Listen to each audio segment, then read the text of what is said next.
formación de pus en el abdomen son los espacios subdiafragmáticos, la pelvis y debajo del hígado, en el espacio de Morrison.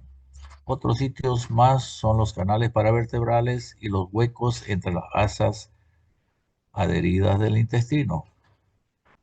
Entonces, aquí están los espacios donde generalmente se forma la acumulación de líquido o pus. Espacio sufrénico derecho, ahí el absceso sufrénico derecho, aquí el espacio sufrénico izquierdo, el absceso sufrénico izquierdo. Aquí debajo del hígado, entre el hígado y el, el riñón del lado derecho, hay un espacio que se llama espacio de Morrison. Normalmente nosotros cuando operamos vesícula o vías biliares y necesitamos dejar drenaje, lo dejamos ahí en el espacio de Morrison. Después se puede formar acá en los espacios paracólicos, a pesar de que estos espacios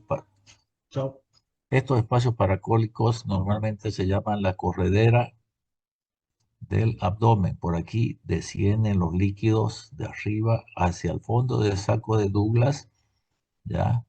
Que es el lugar donde se acumulan todos los líquidos, ¿ya?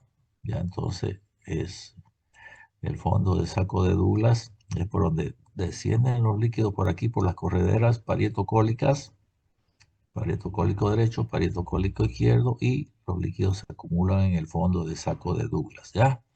Entonces, y otro espacio donde se forman los líquidos son los espacios interasa. Ustedes han visto que los intestinos delgados están apelotonados aquí al centro del abdomen, ¿ya?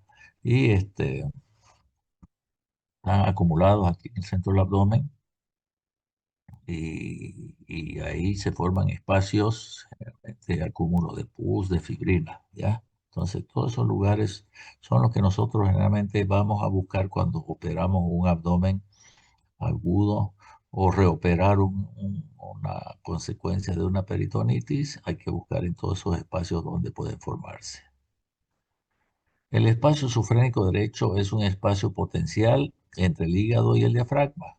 Los abscesos en este espacio suelen ser secundarios a la rotura de un absceso hepático y en ocasiones a operaciones del estómago o del duodeno. Los espacios se dividen en primitivos o no quirúrgicos. Ya los abscesos se dividen en primitivos y secundarios. Primitivos es cuando no hay una consecuencia previa.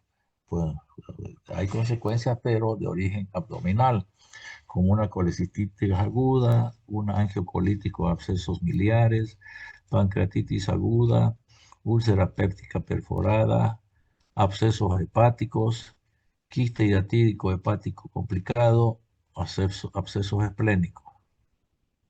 ¿Ya? Aquí miren una tomografía, ¿ya? Yo les decía que con la radiografía uno puede ver si una persona es joven o vieja, si es hombre o mujer. No, miren, esto es una persona mayor ya. Miren la columna cómo está. Eso medio gris que se ve al medio es descalcificación. Por eso es que las personas se fracturan, ¿no? Los viejitos fácilmente, porque hay descalcificación. Fíjense, está torcida, las vértebras deformadas, nada que ver con una columna normal, ¿no? Entonces, esta es una persona mayor, ¿ya? Y fíjense, aquí está el riñón de un lado y el hígado, y aquí hay dos abscesos en formación, ¿ya? Dos abscesos en formación, ¿ya? Que están protuyendo hacia el, el tórax. Esto puede perforarse y drenarse hacia tórax y causar un empiema pleural, ¿ya? Entonces aquí son dos abscesos que se están formando en el hígado. Los secundarios o postoperatorios se forman los abscesos después de una cirugía, generalmente una cirugía hepática o una lobectomía. Lobectomía es sacar un lóbulo del hígado, ya entonces puede formarse un absceso o después de una colecistectomía, después de una apendicectomía, si hay cirugías esófago gastroduodenal, en cirugías intestinales o en cuerpos extraños, o se hace biopsia por punción o cirugía ginecológica. Miren, siempre son secundarios a algo, ¿ya? No son primarios. Los primarios son los anteriores que les mostré. Clínica. Es muy probable que los signos y síntomas de un absceso sufrénico del lecho sean muy escasos. En algunos casos presenta dolor en la parte superior del abdomen o en la porción más baja del tórax, que a veces se refiere a la espalda o al hombro derecho. ¿Ya? En la base del tórax duele. ¿Qué síntomas da? Da anorexia, astenia, da fiebre, escalofrío, dolor entre la octava y la decimoprimer costilla, irradiado a hombro, hipo, tos, vómito. Yo le he dicho que cuando hay irritación del diafragma, si es del lado derecho, duele el hombro derecho, ¿ya? Entonces, el dolor puede irradiarse hacia hombro por irritación del diafragma. Signos clínicos: compromiso del estado general, pérdida de peso, taquicardia, dolor y edema en los espacios intercostales correspondientes, dolor y contractura en el abdomen superior, puede haber hilo paralítico, signos de derrame pleural, ¿ya? Al estar inflamado el diafragma por abajo, hay una inflamación. Hay un principio de medicina que dice toda serosa inflamada, todo serosa inflamada inflama la serosa vecina. Entonces, si se inflama el diafragma, obviamente hacia arriba se va a inflamar la pleura, ¿ya? Y va a haber derrame pleural, ¿ya? Entonces, signos de derrame pleural. Signo de atelectasia o neumonitis basal, también se afecta al pulmón. Salida de pus por la herida operatoria o por algún drenaje que uno deje. Diagnóstico: se hace hemograma, eritrosedimentación, ¿ya? Radiografía y tomografía. Radiografía de tórax. 90% de los pacientes muestran en su radiografía de tórax un derrame pleural o atelectasia de la parte inferior. Esa atelectasia se colapsa el pulmón ahí, se hace una inflamación y se engruesa el parénquima pulmonar, ¿ya? En la parte inferior derecha del pulmón y en 2/3 de los pacientes el diafragma está elevado y se observa disminución de los movimientos de la inspiración durante el examen físico. Ecografía, colección líquida localizada entre el diafragma y el hígado. ¿Ven? Aquí hay una colección al lado izquierdo, ¿ya? Aquí está, fíjense, el pulmón, pero aquí hay una colección al lado izquierdo.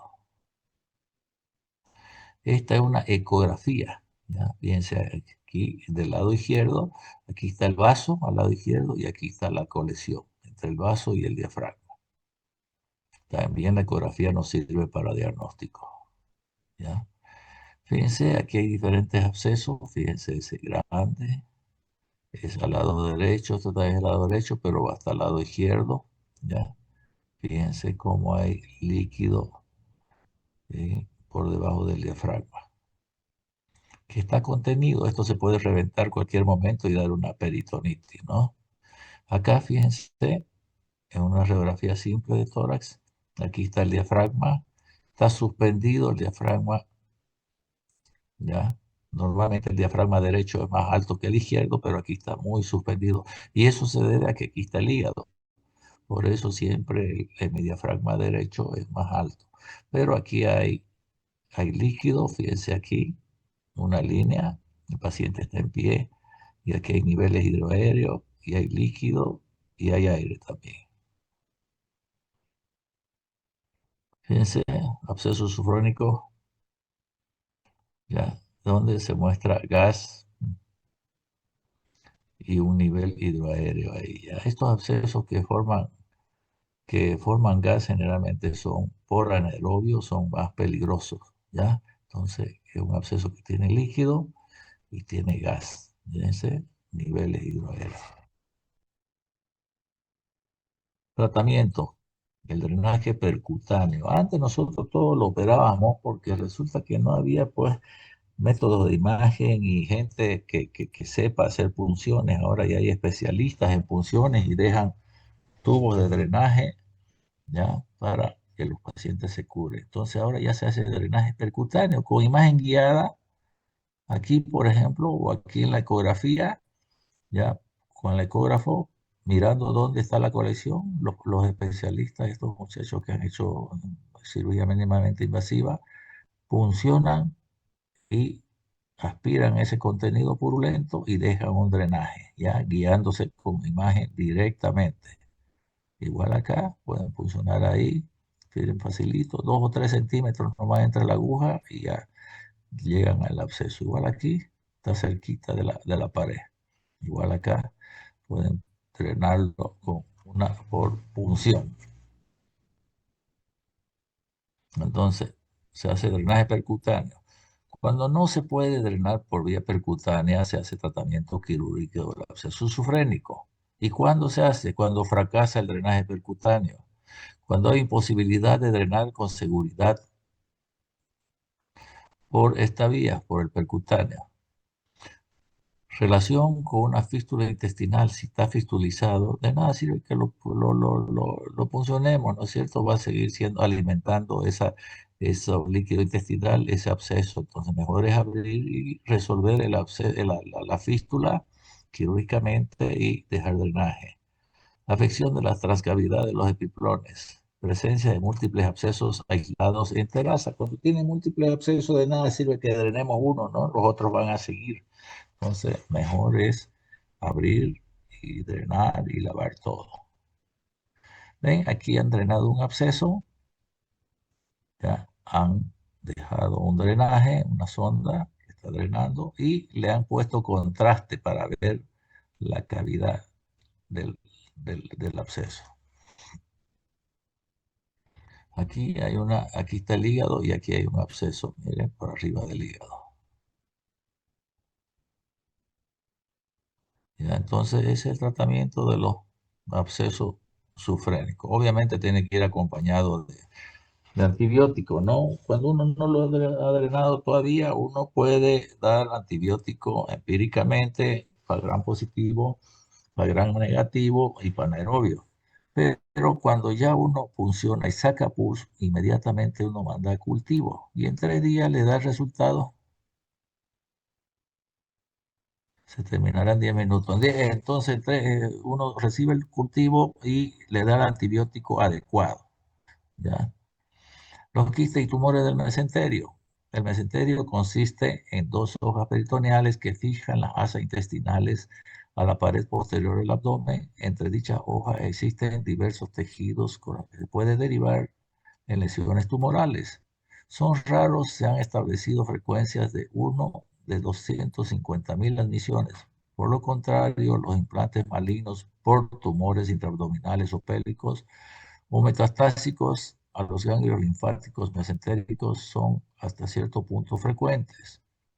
El peritoneo es una cubierta mesotelial que recubre la cavidad que se extiende desde el abdomen a la pelvis. Los epiplones son también repliegues peritoneales. El mayor aumento mayor o epíplono mayor se extiende desde la curvatura mayor del estómago y duodeno proximal hasta el colon transverso. Entonces aquí se implanta el epíplono mayor aquí, baja como un delantal de grasa y se implanta aquí en la tenia, en la, en la, en la bandeleta esta anterior del colon, ¿ya? Anatomía patológica. Los tumores mesentéricos primarios pueden ser quísticos o sólidos. Los primeros son benignos, mientras que los sólidos se forman neoplasias sólidas benignas del mesenterio, originándose cerca de la raíz del mismo.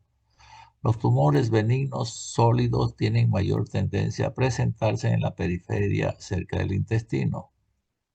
Estos pueden ser benignos y malignos, primarios y secundarios. Los tumores primarios son muy raros y entre ellos se encuentran el mesotelioma, solamente se han presentado casos aislados, el neurofibroma único o múltiple, el sarcoma, generalmente de crecimiento lento, poco sintomático, se descubre en forma accidental al realizar exámenes físicos del abdomen.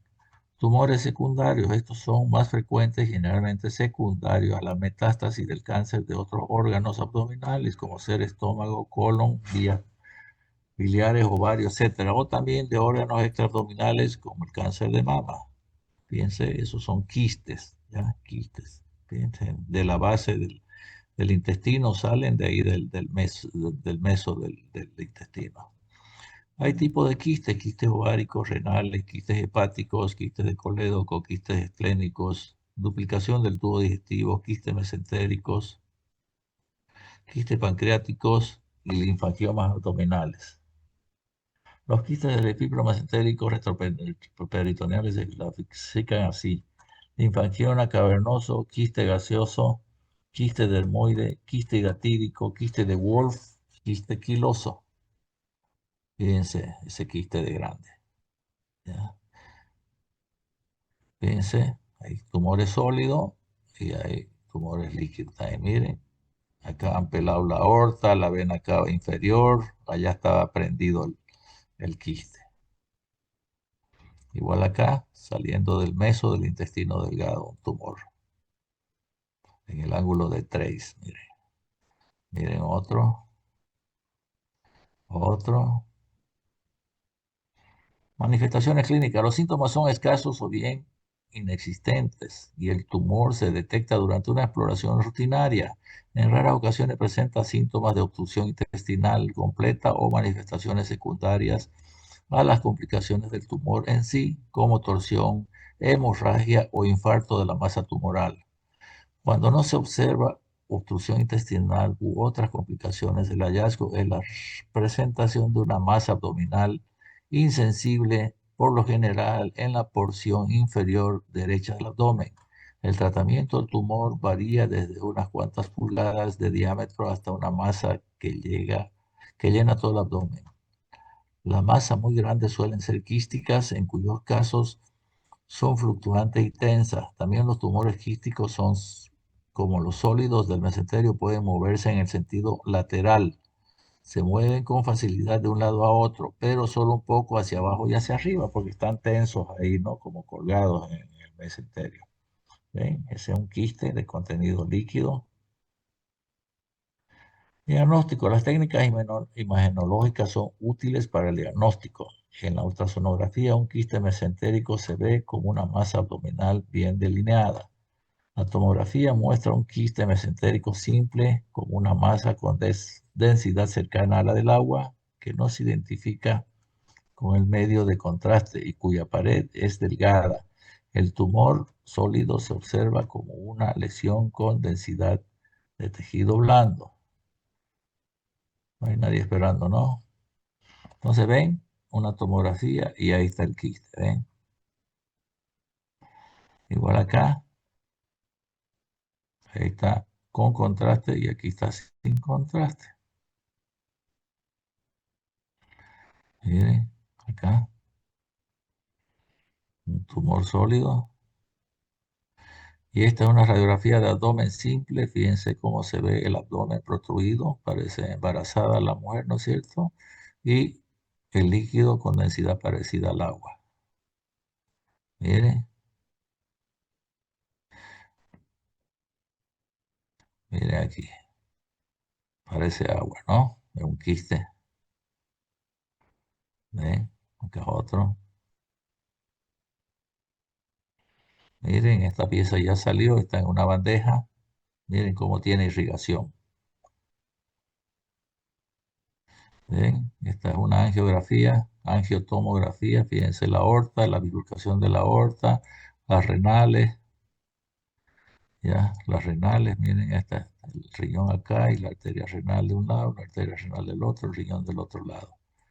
Y aquí el intestino, ya, y aquí está el quiste. Tratamiento. Los tumores quísticos benignos pueden extirparse por enucleación o excisión local. En caso de tumores sólidos benignos, se recomienda la excisión amplia junto con la resección del intestino adyacente, ya que tienen tendencia a la recurrencia local y a la degeneración maligna. Pocos pacientes con tumores mesentéricos malignos primarios permanecen vivos después de 5 años. La excisión quirúrgica es el único tratamiento para la lesión benigna y maligna. Todos los quistes mesentéricos palpables deben extirparse, porque incluso las lesiones benignas producen dolor y compresión de la estructura vecina, pueden provocar obstrucción, torsión, entonces hay que sacarlo, ¿ya? Miren, otro. El pronóstico y los resultados en el tratamiento quirúrgico de estas patologías quirúrgicas benignas es muy favorable. Las complicaciones están dadas por la intervención quirúrgica en sí y la posibilidad de recidivas son mínimas. La mortalidad es casi nula. Podemos concluir que el diagnóstico precoz y el tratamiento adecuado de todos estos quistes tiene asociado un buen pronóstico y muy buena poca posibilidad de recidivas. ¿Ya? Escúchenme, jóvenes, los que tienen práctica mañana, ¿será que podemos pasar a las 10:30? Ya es que tengo un compromiso a las 11:30, ¿ya? Así que avísenme, por favor, a las 10:30 pasen. O si no pueden ir mañana, pues los que pues no pueden ir mañana, que vayan pasado mañana, ¿ya?